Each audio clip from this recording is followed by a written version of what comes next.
আসসালামু আলাইকুম lovely viewers, বিবর্তন একাডেমিতে আপনাকে স্বাগতম। আজকের বিষয় হচ্ছে ইরানের সাম্প্রতিক বিষয়। তো ইরানে ঘটে যাওয়া গুরুত্বপূর্ণ বিষয় নিয়ে আজকে আলোচনা হবে এবং পরীক্ষার জন্য খুবই গুরুত্বপূর্ণ। তো ইরান সাম্প্রতিক বিষয়ে প্রথম প্রশ্নই হচ্ছে আয়াতুল্লাহ আলী খমেনি কবে শহীদ হন? 2026 সালের 28শে ফেব্রুয়ারি। আমি আবার বলছি, খুবই গুরুত্বপূর্ণ প্রশ্ন। আয়াতুল্লাহ আলী খমেনি কত সালে শহীদ হন এবং কত তারিখে শহীদ হন? উত্তর হচ্ছে 2026 সালের 28শে ফেব্রুয়ারি। নাম্বার 2, খামেনির মৃত্যু কোন হামলায় ঘটে? ভেরি ভেরি ইম্পর্টেন্ট প্রশ্ন। খামেনির মৃত্যু কোন হামলায় ঘটে? উত্তর হচ্ছে যৌথ ইউএস ইসরায়েলি এয়ার স্ট্রাইকে। এই হামলার নাম হচ্ছে যৌথ US Israeli air strike. Number 3, খামেনির মৃত্যুর পর ইরান কতদিনের রাষ্ট্রীয় শোক ঘোষণা করে? অর্থাৎ খামেনি যখন মারা যায় ইরানের কতদিনের শোক পালিত হয়েছে বা ঘোষণা করেছে? উত্তর হচ্ছে 40 দিনের। একজন নেতা মারা যাওয়ার পর 40 দিনের শোক ঘোষণা করা মানে হচ্ছে সেই নেতা কতটা গুরুত্বপূর্ণ। খামেনির মৃত্যুর পর অস্থায়ীভাবে দেশ পরিচালনার জন্য কোন ব্যবস্থা নেওয়া হয়েছে?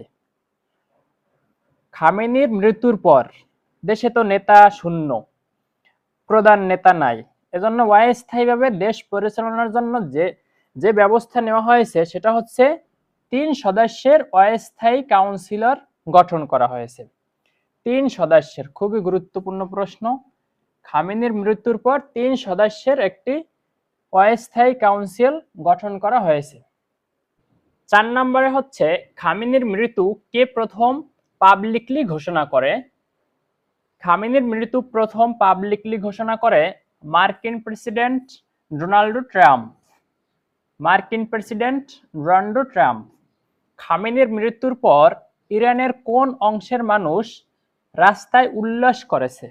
অর্থাৎ খামেনি যখন মারা যায় তখন ইরানের কিছু অংশের মানুষ রাস্তায় উল্লাস করেছে, সেটা হচ্ছে বিরোধী ও সাধারণ মানুষের কিছু অংশ বা কিছু এলাকা, যেমন ফার্স প্রদেশ। এটা কিন্তু খুবই গুরুত্বপূর্ণ প্রশ্ন যে খামেনির মৃত্যুর পর ইরানের কোন অংশের মানুষ রাস্তায় উল্লাস করেছে? সেটা হচ্ছে বিরোধী ও সাধারণ মানুষের কিছু এলাকা, সেই প্রদেশটা হচ্ছে ফার্স প্রদেশ। নাম্বার 7, খামেনির কত বছর বয়সে মারা যায়? খামেনি কত বছর বয়সে মারা যায়? উত্তর হচ্ছে 86 বছর বয়সে। খুবই গুরুত্বপূর্ণ প্রশ্ন।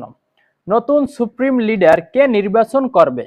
খামেনি যে মৃত্যুবরণ করছে, এখন যে নতুন লিডার হবে, সুপ্রিম লিডার, প্রধান লিডার হবে, সেটা কে নির্বাচন করবে? এটা হচ্ছে assembly of experts. Assembly of experts এ জায়গায় 88 জন সদস্যের ক্লেরিক্যাল বডি আছে, সেই বডি এটা কি করবে? নির্বাচন করবে।